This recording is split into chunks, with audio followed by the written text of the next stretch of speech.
ये प्राणनाथ है, करुणा निदान है।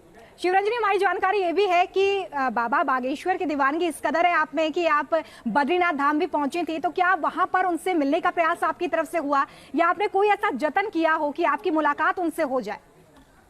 बद्रीनाथ धाम तो महाराष्ट्र अभी है और हम लोग तो यहाँ गंगा कलश यात्रा में आज चित्रकूट में है, तो मैं उनसे कैसे मिल सकती हूँ। अच्छा, आपकी यात्रा जो है वो अब बागेश्वर धाम की तरफ आगे बढ़ रही है। 16 जून की तारीख का जिक्र आप भी कर रही हैं, जो कि मुझे लगता है कि शायद आपके लिए बड़ा दिन होने वाला है, जिस तरह से आपने भी कहा।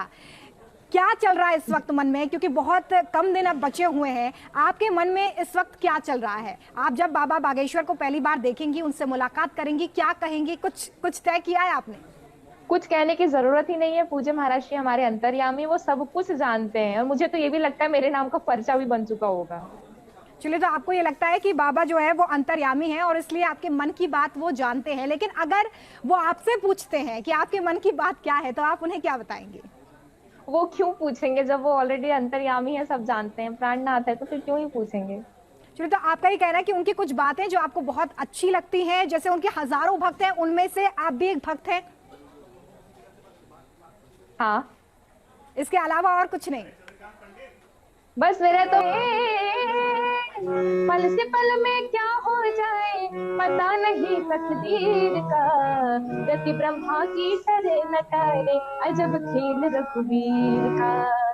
जो भी होना है बालाजी सरकार लिख कर रख चुके हैं और किस्मत का लिखा कोई नहीं टाल सकता। चलिए, आपने बागेश्वर धाम के लिए तो जी शिवरंजनी, बागेश्वर धाम के लिए तो आपने हमें 2 पंक्तियां सुना दी। अब आप अपने आप को अनन्य भक्त बता रही हैं धीरेन्द्र शास्त्री की, तो उनके लिए अगर आप कुछ यहाँ से पंक्तियां बोलना चाहें, ऐसा कुछ बोलना चाहें जो उन तक संदेश जाए, उनके भक्तों तक संदेश जाए।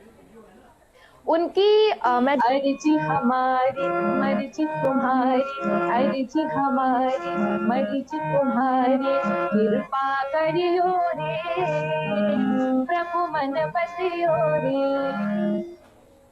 चलिए, बहुत ही सुंदर पंक्तियां आपकी तरफ से प्रस्तुत की गई शिवरंजनी, लेकिन मैं यहाँ पर यह भी जरूर आपसे जानना चाहूंगी कि 2021 से आप उन्हें फॉलो कर रही हैं, तो इससे पहले भी कभी मिलने का प्रयास किया आपने धीरेन्द्र शास्त्री से? मैं नहीं मिली हूँ, लेकिन मेरे पिताजी और भाई 5-6 बार करीब धाम में जा चुके हैं और महाराज से परस्पर मुलाकात हुई है। मेरा तो वेरी फर्स्ट टाइम है। चलिए, तो पहली बार आप मिलने जा रही हैं, उत्सुक जरूर होंगी बागेश्वर धाम पहुंचने के लिए। और जिस तरह से आपने पहले भी जिक्र किया कि बाबा आपको नहीं जानते हैं, लेकिन अगर बाबा आपसे ये सवाल करते कि शिवरंजनी और बाकी भक्तों में क्या फर्क है, तो आप क्या जवाब देती हैं? शायद ये थोड़ा जल्दबाजी होगा, लेकिन फिर भी आपके मन में जो कुछ भी हो।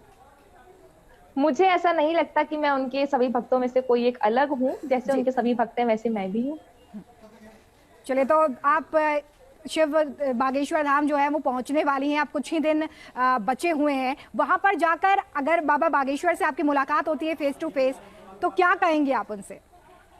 मैं अगर मेरी उनसे फेस टू फेस मुलाकात होगी तो चूंकि महाराष्ट्र हर किसी के मन की बात पहचान जाते हैं, अंतर्यामी है, उसमें कोई संदेह नहीं है, तो मैं चाहूंगी कि जब मैं उनसे परस्पर हूं तो मैं उनके मन की एक बात जान के सभी मीडिया के सामने रखूं। मैं भी उनके मन की एक बात जानती हूँ, जो कि सिर्फ मैं जब उनसे लाइव आऊंगी उनके साथ में तभी। परिवार बढ़ाना चाहते हैं क्या? बहुत जल्दी,